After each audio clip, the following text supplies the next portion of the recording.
Yeah, totally agree. All right, let's have some fun, Nando. Okay, yes, the doom please. and gloom, it's over. Yeah. Yes, absolutely.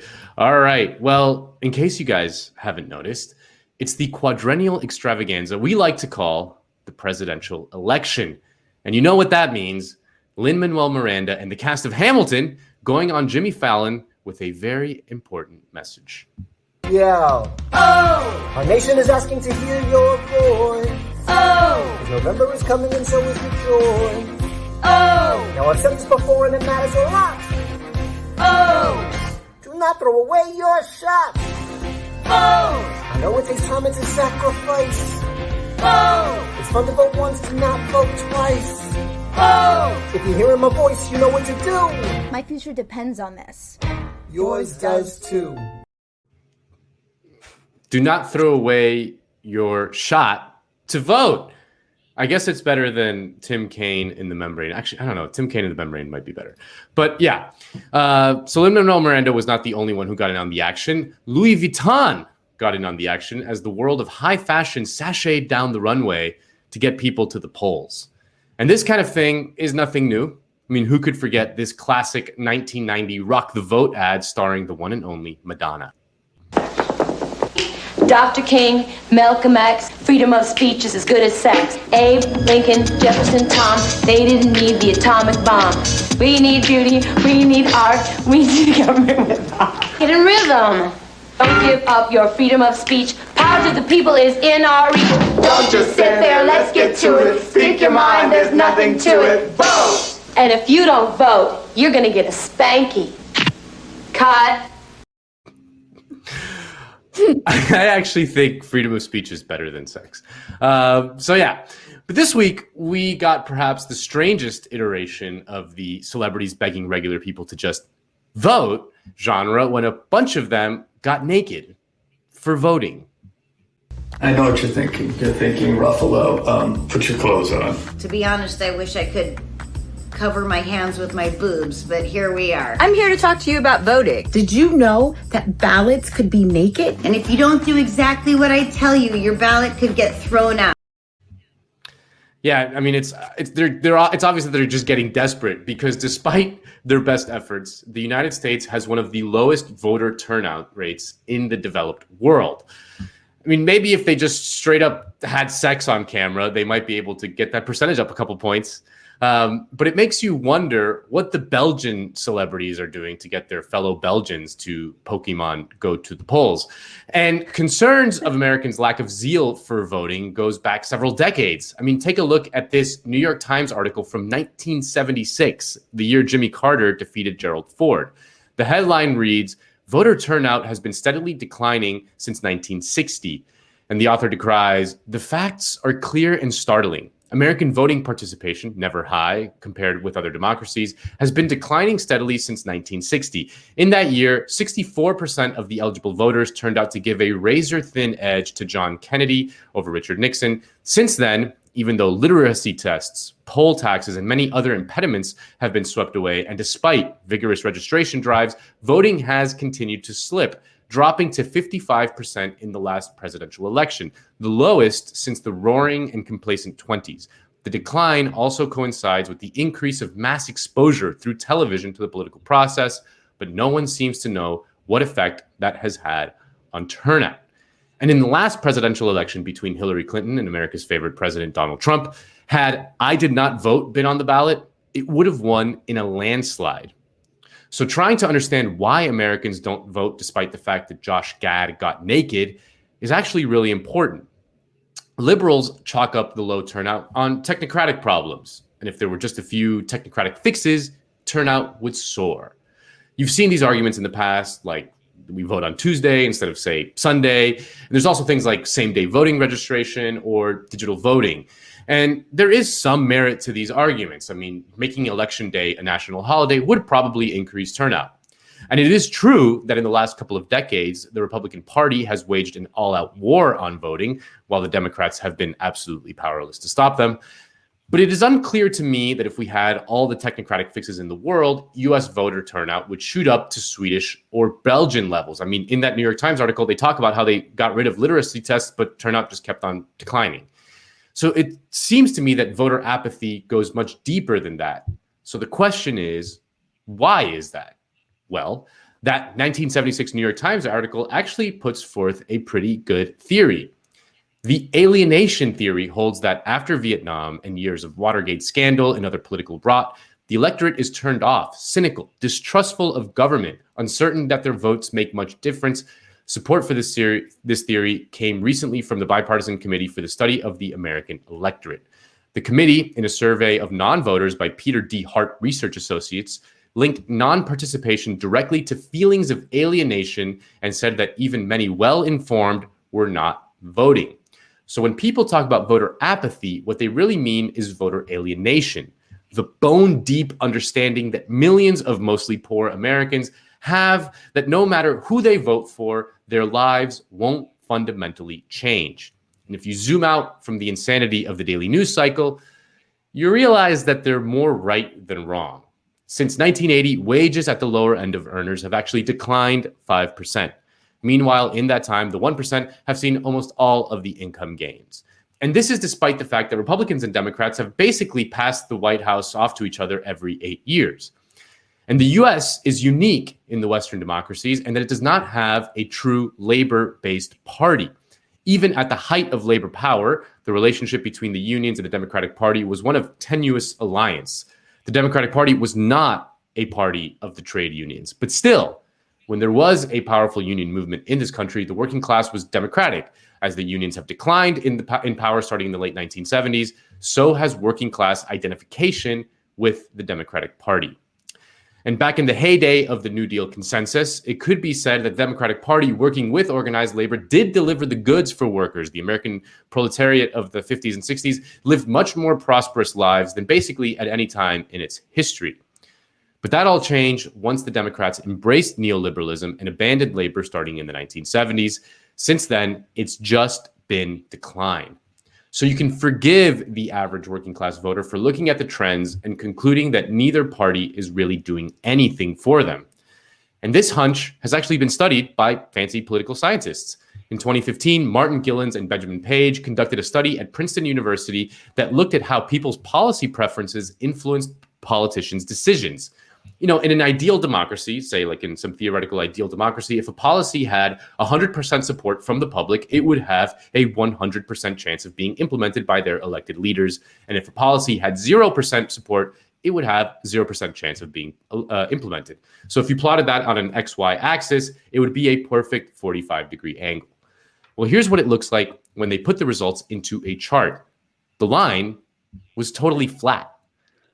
And then the researchers did the same study, but instead of regular people, they used economic elites. So same principle. How likely was a policy to pass if economic elites overwhelmingly supported it? Well, that line looks a lot more like a 45-degree angle. And here was the Princeton political scientist's conclusion to the study. Multivariate analysis indicates that economic elites and organized groups representing business interests have substantial independent impacts on U.S. government policy, while average citizens and mass-based interest groups have little or no independent influence. Which brings me back to the naked celebrities begging you to vote. Notice how they always just say that, vote. They don't say what to vote for. They want you to believe that voting is good in and of itself. But that's not true. People vote when you give them something to vote for.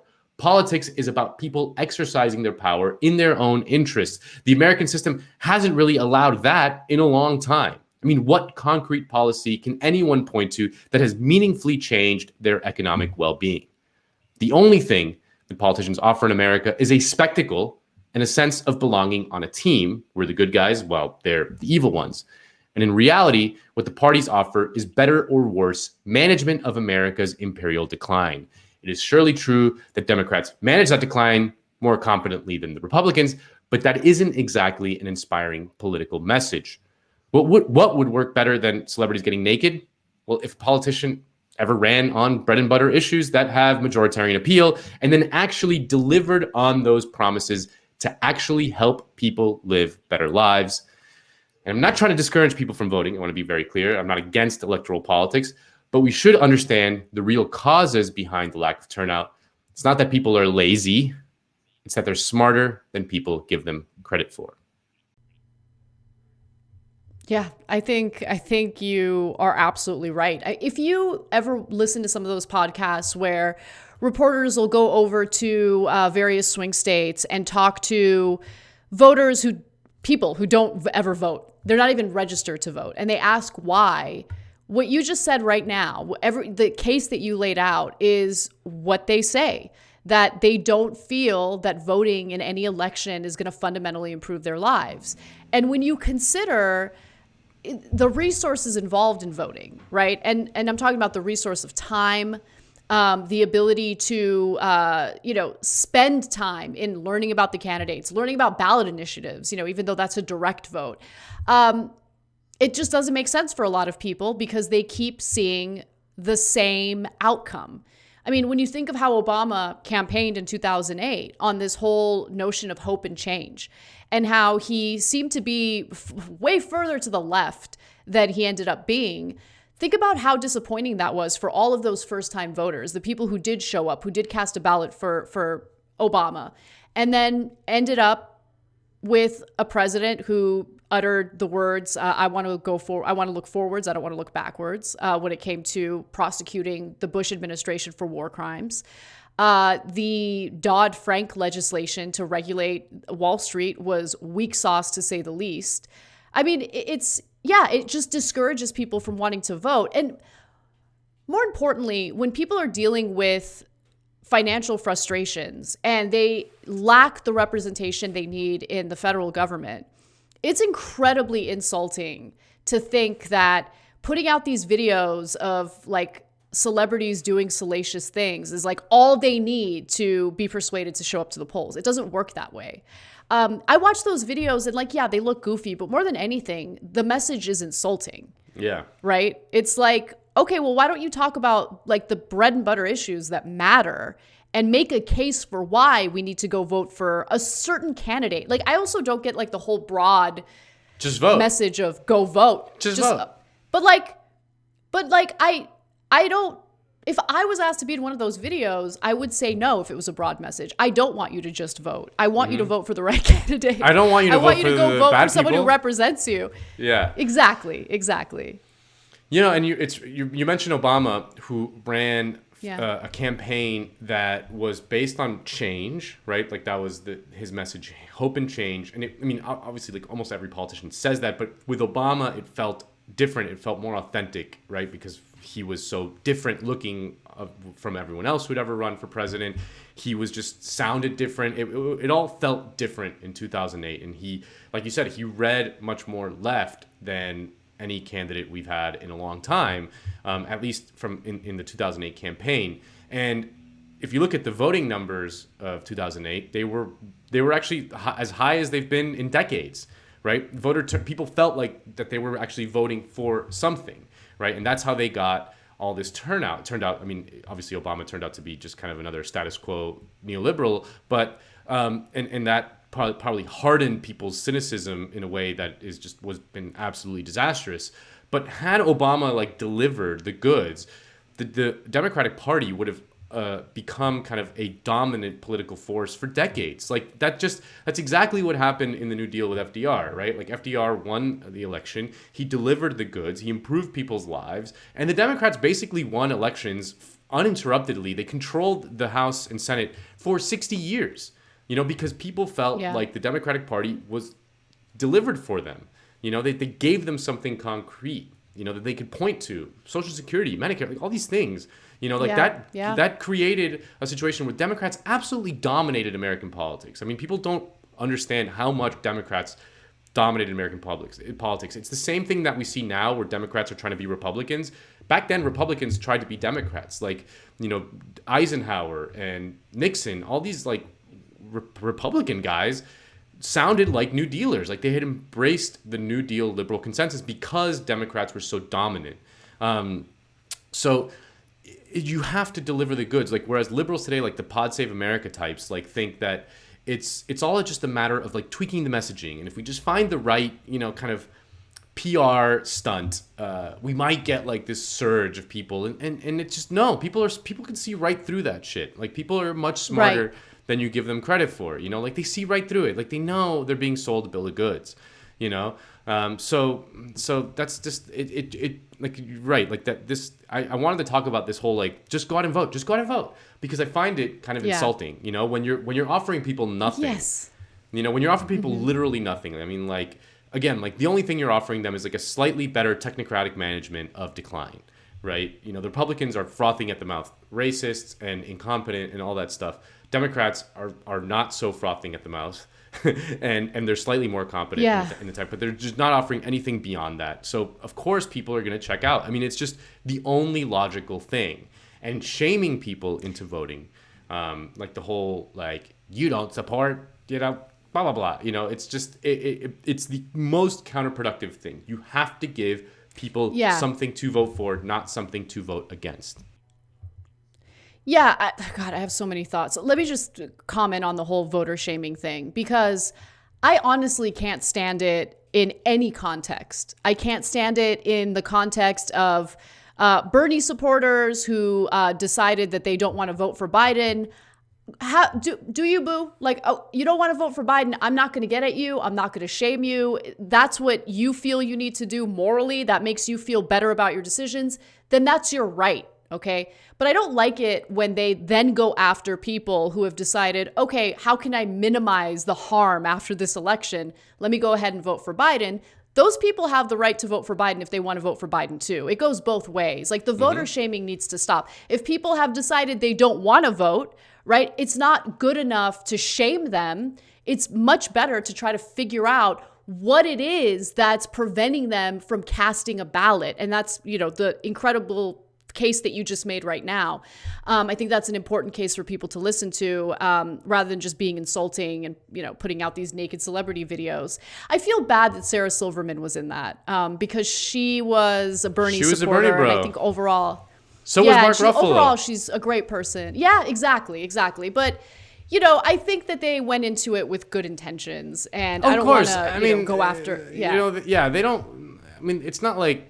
I mean, some celebrities are like annoying and awful. Like the vast majority of them are just kind of like, you know, they want to help earnestly. They're being told like this is what they can do to help. You know, they can use their pretty face and their fame to move some sort of needle. And like I'm not trying to like blame them. I mean, it's the ideological underpinnings of that whole thing that I want to attack. And it's like they're just kind of following orders. Like it's not anything that important, but there is that. There's just like that, and you see it like even from Democratic elected leaders, like they're just like go out and vote. Like they don't say like go out and vote for me, like go out and vote for me because I'm gonna do this and that. They just say like go out and vote. Like that just in and of itself. Also, meanwhile, like just being completely feckless and powerless to this like Republican onslaught on just basic kind of nitty gritty, even like those technocratic reforms that they want to do, like just stopping the Republicans, blocking their ability to destroy people's like ability to vote, like would go a long way. But they can't even do that. Like they can't even do that. Yeah. They just go out and say like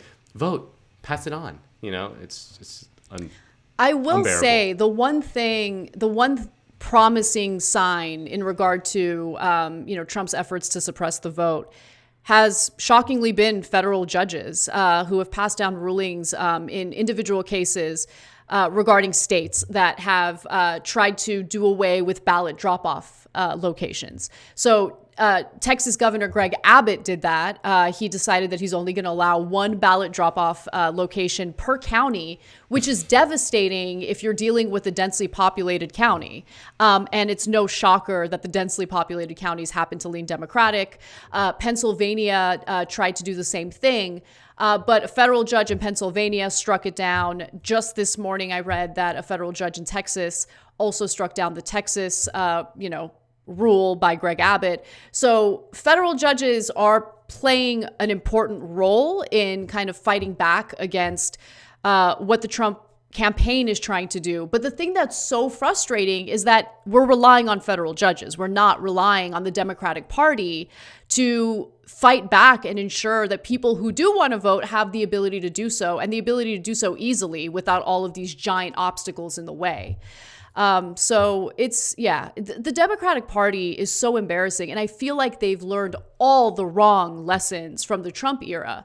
You know, that Marcos guy from Daily Kos, he had tweeted something recently about how ecstatic he is about how the Democratic Party has now become the party of family values and religion. And, you know, the Lincoln Project influence on the party has been so great because now we have the moral ground. What? No, we're dealing with the Bushification of the Democratic Party right now, and it's disgusting and terrifying. And so this party just keeps moving further and further away from what many of the voters want. And I don't know how it ends up, because right now we have a pretty broad coalition behind Biden, but it's because we're dealing with, you know, a monster like Donald Trump. What happens in the future? You get what I'm saying? Like, I'm terrified about what will happen after Trump, and assuming that Biden wins, what happens after Biden when he has promised that nothing will fundamentally change? Yeah, I mean, this is probably a subject for a different Decode segment, but the whole like Lincoln Project, you know, phenomenon of Republicans or former Republicans kind of joining the Democratic Party coalition is, you know, you talk to normies who are like, I mean, why would you reject, you know, why would you reject their support? You know, like, you take what you can get, you take everyone, you know, like you just, but no. It's like you're letting the tiger into the cage, or whatever the metaphor is. Like you like, the problem with their support is that then they are going to have influence in the party, right? We saw the graphs from Martin Gillens and Benjamin Page. You know, if they're allowed into the decision-making process and into the coalition, they will have power. So it's a problem. It's not so much a political problem, but a governing problem, in that you will essentially are going to move further and further away from things that made the Democratic Party the party of the working class in the middle of the 20th century. And you're just going to continue the, as Matt Karp says, the Halliburton democratization of the Democratic Party.